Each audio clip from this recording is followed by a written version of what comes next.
back, garlic. Now it's getting real.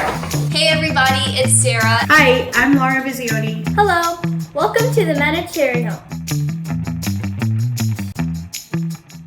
I think I cry more than the average person when I cut onions. So usually when we're at the kitchen, I make Wendy cut them for me, but I'm at home, so I gotta do it myself. Should have had a little compost bowl, but I forgot it. So I have a pile, compost pile. We're going to be preparing something very yummy, nutritious, and delicious. Today we're talking about our favorite pantry staples. Hi there, it's Dr. Yum. One of my favorite pantry staples, especially now during the pandemic. I always like to have chickpeas on hand. A can of chickpeas is so versatile. You can pop the can and throw some chickpeas on a salad.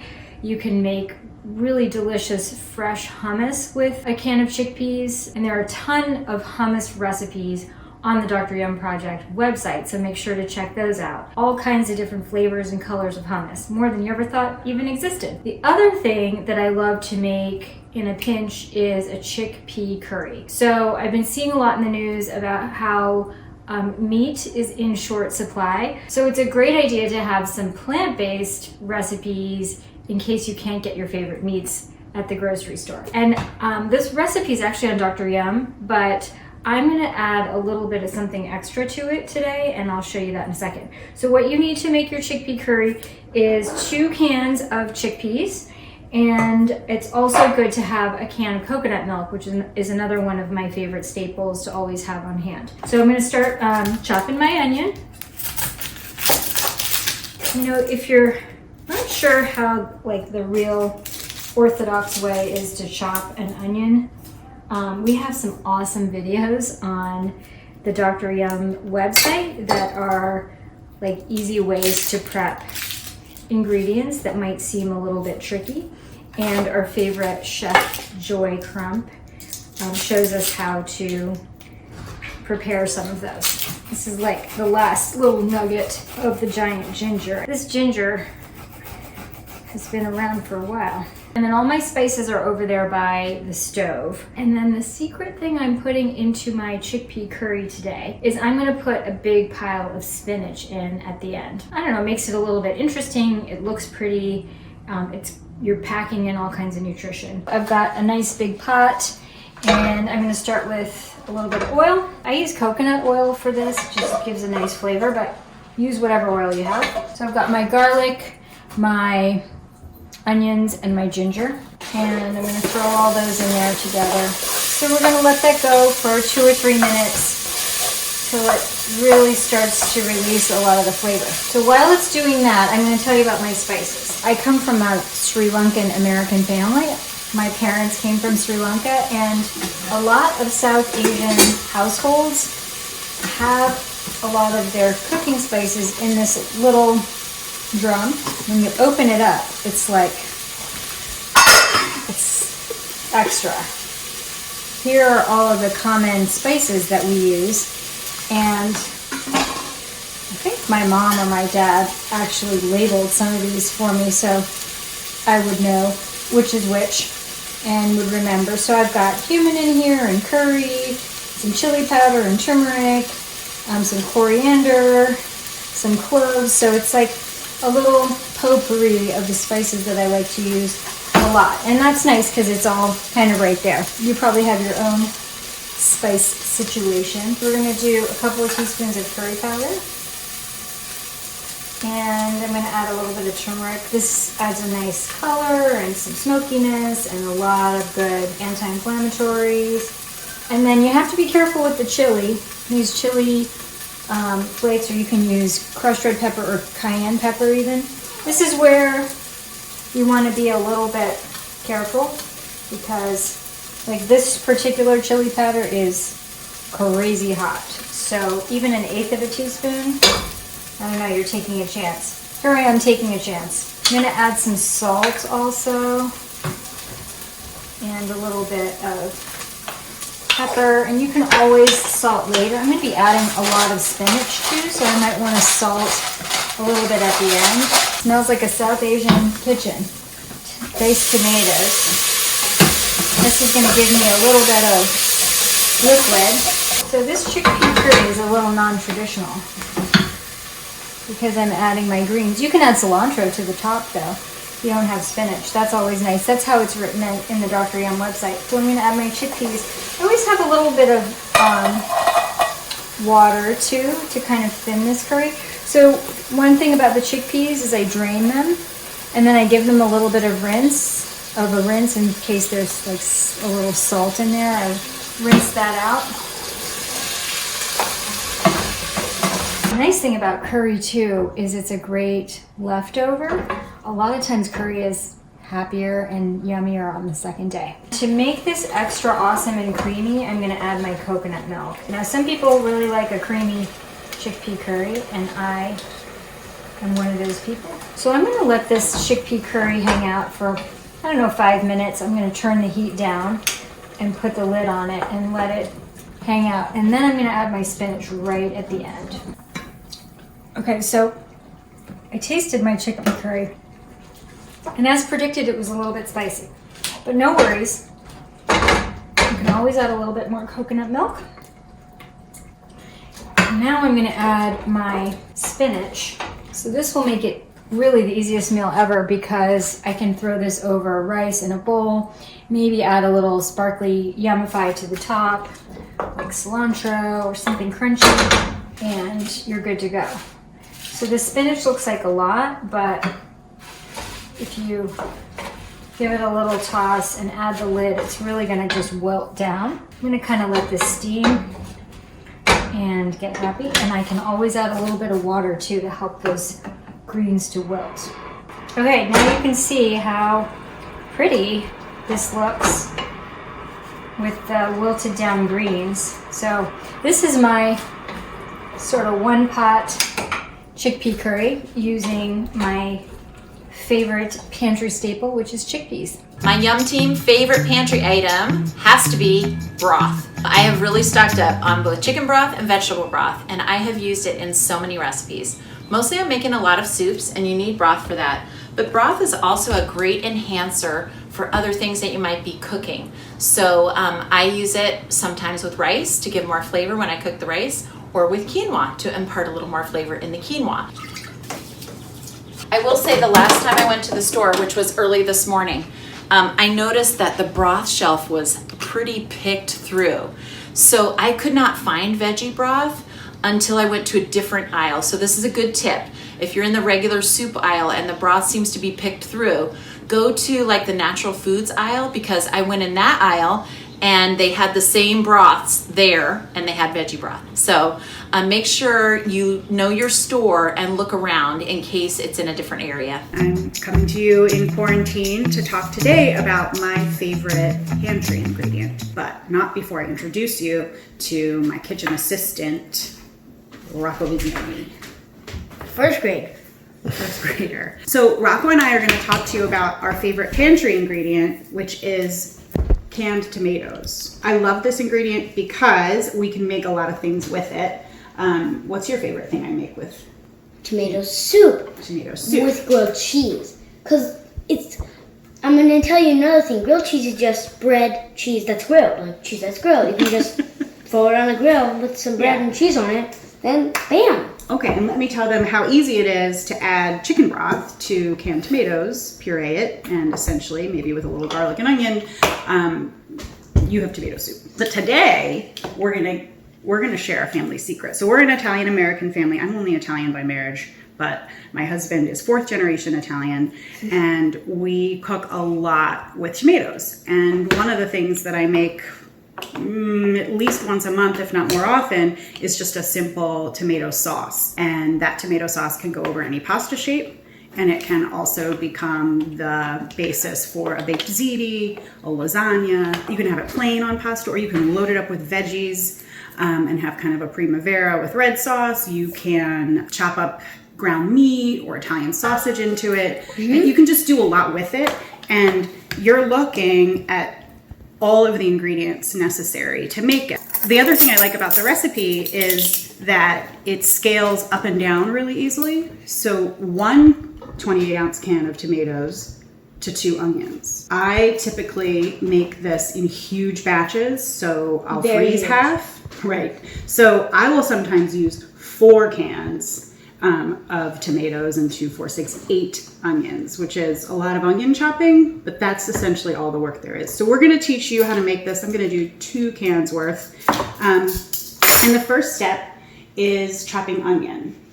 Put your onion goggles on. If you don't have a pair of these, they actually do an amazing job of keeping that onion spray out of your eyes, and it prevents the onions from burning your eyes. And I'm really sensitive to that, so I wear these when I chop onion as well. So Rocco is a great cooking assistant. He uses Dr. Yum Projects, our super favorite dog knives. And I just prep a vegetable for him a little bit by giving it a nice flat, stable side. So he's gonna cut an onion, and I'm just gonna peel it. I cut it in half, and now he can put it down on a flat surface. It's not gonna wobble, it's not gonna be unsafe for him. And so Rocco, you're just gonna cut across this way until you get to the root. Got it. And I'll do my side, and then we'll be done. And what's nice is this is eventually gonna get cooked soft and pureed. So, you know, you don't need to be real precise or careful as a cut. We're just going to do these half moons. It could be diced. It truly doesn't matter. So the first step in the recipe is you just, I call it sweating the onions. These are actually a little maybe browner than they should be. You cook the onions in a decent amount of olive oil, and that's actually part of the flavor of the recipe. So you want to use the best olive oil you've got. And this is about, it's 3 tablespoons, but that's because we've doubled the recipe. So about 1.5 tablespoons to 2 tablespoons of oil, and you just cook these onions on low. You are not trying to brown them. So these went a little further than I would want them to.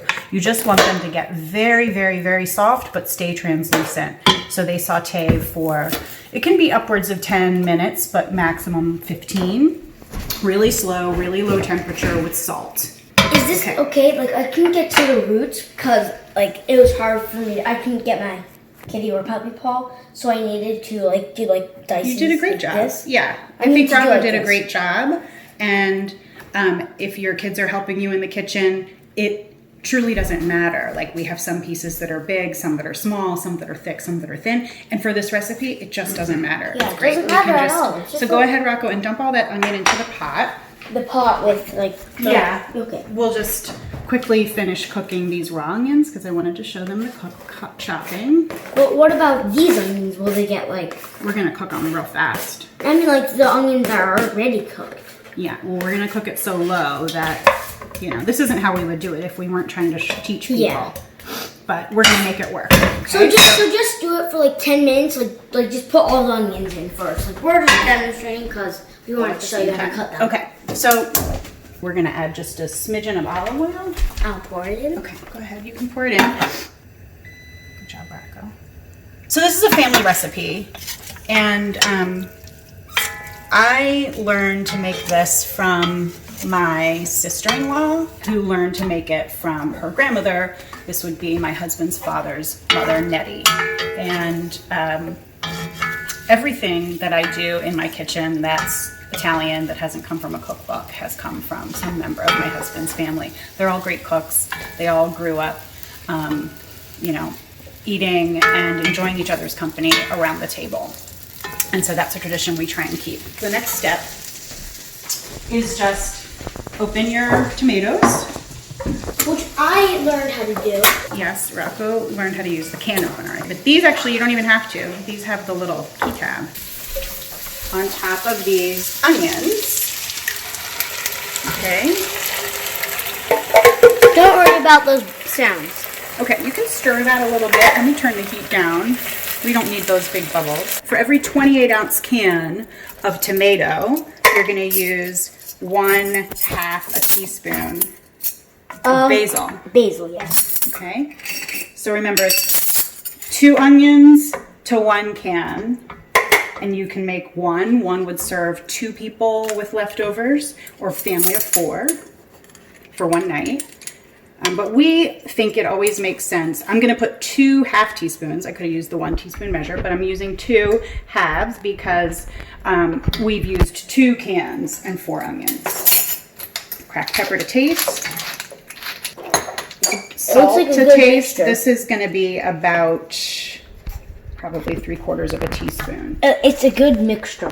Very Okay. good. It's very tasty. So this can cook for a little while, not that long before you puree it. My mother-in-law blends the sauce in a blender. So, you saw inside the pot, the onions, the tomatoes, it's all lumpy and chunky. To make a smooth sauce, she actually pours it all into her blender, and if she's made a massive batch, she does it a few times and pours it into a second pot. I was doing that before I discovered this fun tool, which is an immersion blender. So this, I can actually just dunk right inside my pot, and it will puree the sauce without having to transfer it to a second pot or transfer it into the blender. But the blender works perfectly. I'm gonna go put this in the sink. Sure. Okay. So one thing that's important, Rocco, and anyone listening, this whole bit, especially those holes, has to be submerged What do you mean submerged? under the liquid. Got it. Okay? If not, it doesn't work very well and it will spray things. So we're going to turn off the heat while we do this. Yeah, so you don't do anything. Yeah, and it's safer for you. Okay, go ahead and Press this puree button? the sauce. You squeeze it like that and press those buttons. Yep. I'm going to tip it so you get a deeper. And I would keep going until there were no chunks. And then at this point, your sauce simmers. So you don't want a big rapid boil, but you want a simmer, like a rolling, soft, gentle, a little bit of bubbling, but not a rapid boil. And it can sit without a lid for 30 minutes. That's Grandma Nettie Visione's famous, at least in our house, tomato sauce. For me and our household, our favorite item is actually lentils. In my pantry, we have so many different kinds of lentils. We have yellow lentils, orange lentils, green lentils, even black lentils. Today, Rhea is going to go ahead and grab the orange lentils. And you can see that this particular lentil is called Mesor lentil. Yes, we do store all our lentils in Costco cashew boxes. So we are going to take a half a cup of lentils, and Rhea actually already washed them really well because you have to make sure they're really clean. This recipe that I'm going to be doing, you can use for any lentils at all lentils at all, and it's so easy. And I actually make it in my Instant Pot. If you don't have an Instant Pot, you can actually do the same thing on the regular range. I have avocado oil. I'm going to start the Instant Pot, put it on saute, and I'm going to go ahead and drop some oil in. I'm going to add some cumin seeds, about a half a teaspoon of cumin seeds. And then when I hear it pop, I'm going to go ahead and add a little bit of turmeric. Reka really wants to add the turmeric. Okay, And go ahead. I'm putting it in the spice bowl. And you know all about turmeric and its great powers. Okay. We also call it yellow powder. Yes. Turmeric is a root from a plant. That's right. Crushed up. I actually end up making a paste that I use with all of my curries. So it's a combination of ginger, garlic, and chili, green chilies, and also cilantro. And I'll make that, and I'll use that in dishes so I don't have to keep chopping it off. Let me go ahead and get a spoon, and Reka wants to put that in. So I'll usually use a bit, like a tablespoon of that. So what happens if you don't have it? If you don't have it, you can just use 1 green chili and 3 or 4 cloves of garlic. You don't really need the ginger, and you can throw that in as well. The next thing we're going to do is we're going to go ahead and put the onion in, and you do not have to make this dish with onions. You don't really need onions, but I like onions, so I am going to put this in there. I'm getting the salt ready. Is And you can take so we're going to put the onion in here, and then we're going to go ahead and throw in 1 plum tomato. We're going to go ahead and put that, again, that's chopped. We're going to put in a plum tomato. Reka is actually going to put a teaspoon of salt. That's good, Reka. Teaspoon of salt. I also have another question, Mama. Yes. What Do you have to add chili, and how much chili do you have to use? You just have to put one chili, and if you don't want to put chili, you don't have to. Sudeep, if you can come here so everybody can see what all of that combination looks like. And then we just kind of saute it, just mix it in. And then you just add water, actually. And if you're going to add anything, Rhea, can you just fill this up with some... To the top? Yeah. To this much? Yeah, you can wait on this, baby. Yes. Go ahead and fill this up with water. Yes. And if you're going to add any other vegetables, like you can add potatoes, you can add squash, you can add... not broccoli, but like squash is fine. You can add eggplant. You can add any of those things. But we're not going to do that. We're going to add actually some greens at the end after this is cooked. So we're going to go ahead and put in the water. And then we're going to just close the lid. I'll mix this up a little bit. And we will close the lid. I'm going to turn this off. And usually we cook it for, we're going to pressure cook it for 5 minutes. After 5 minutes, you can naturally release it, or you can release it right away. Manual, 5 minutes. Like I said, I'm going to put a bunch of greens in it after it cooks. I'm going to use some kale. And some spring mix. And the girls are already chopping that up for me, as you can see. They learned all their chopping skills at the Dr. Yum camps. Reka actually went through the Dr. Yum preschool curriculum, so she's been a great helper for me, and Rhea as well. Rhea, she loves to bake these days, especially during the quarantine. I'm going to go ahead and release the Instant Pot. Get the steam out, and then we'll take a look. This has kale and some other greens in it, so you can add whatever greens you want. Reka is our salad preparer, actually. I'm gonna go ahead and open this, and if you look in, you can see what it looks like. The cooked doll, see? Texture of it and everything. And I'm going to go ahead and put it on saute, and we're going to add the the greens. And we'll let this saute. Yeah. Look. Ooh, that looks yummy. And then I'll have my tasters. And this will saute for some time. We're going to have some tasters come. Okay. And then we'll use I learned this from a very smart lady a couple of weeks ago. It's hot. Go ahead and put. Okay, Reka's going to give it to. I want to feed you. Make delicious. sure there's enough salt. And you can eat this like soup, or With rice. we usually put it on top of rice, or if we get It needs more naan. salt. It does? Okay. No, it doesn't. I think it's salty enough.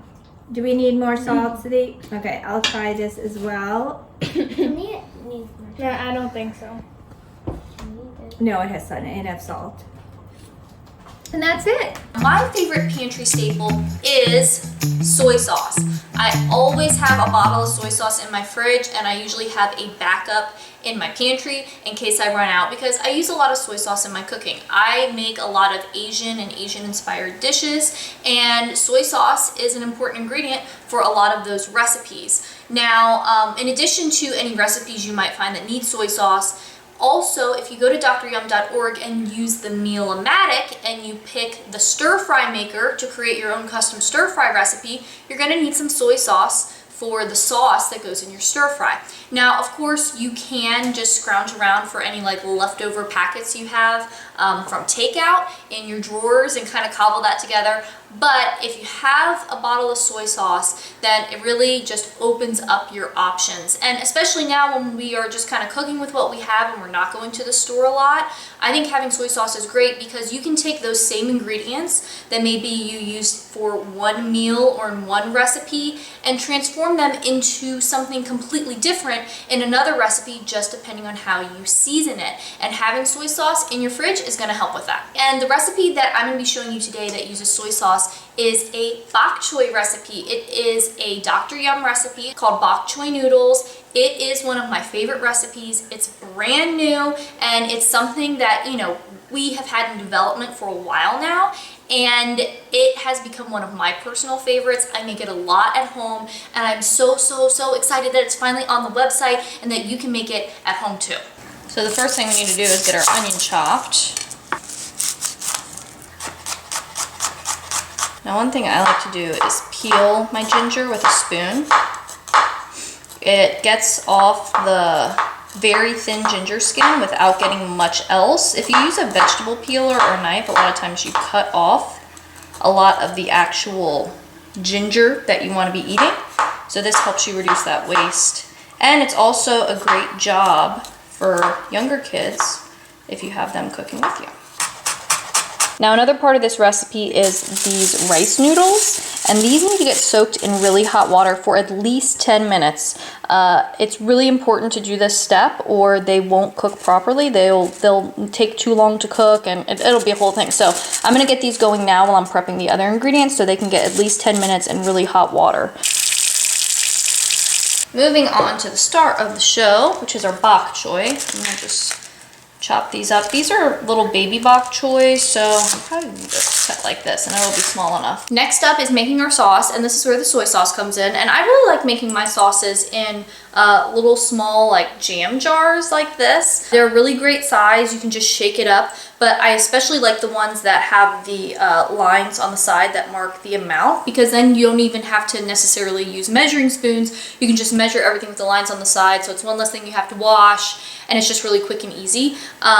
And you know, you can get these kind of normal jam size, but they also have the really little ones. I also really like those for storing small amounts of sauces and leftovers, so you can kind of, you know, be the most efficient with the space in your fridge. So let's get our sauce made. So first thing is the soy sauce. Pour this in. And we have a little bit of rice vinegar. Honestly, if I could pick not one pantry item and I wanted to kind of cheat, I'd add rice vinegar too, because rice vinegar and soy sauce, so often they are friends together in recipes. And, you know, with meal-o-matic, rice vinegar is another thing that you need for the stir-fry sauce. If you're in that aisle already looking at the sauces and whatever, you're getting soy sauce, get some rice vinegar. And then we've got our sesame oil. If I really wanted to cheat, this would be my third thing. I use a lot of sesame oil too. And then we need a little maple. Adds a little sweetness. And if you didn't have maple syrup for this recipe, you could use honey too. It's just a liquid sweetener, you know, so that would be fine. Shake it up. Get it all mixed together. All right, now I am making these in a wok, but you could do it in a large skillet as well. That would work. All right, and get a little oil going in. Onions, garlic, and ginger. Bok choy. So you can see the noodles are not hard and crunchy anymore. They're nice and soft, and I've drained them, and now they can go in. And then we've got our sauce. This is gonna go right on top of our noodles. Pour that on.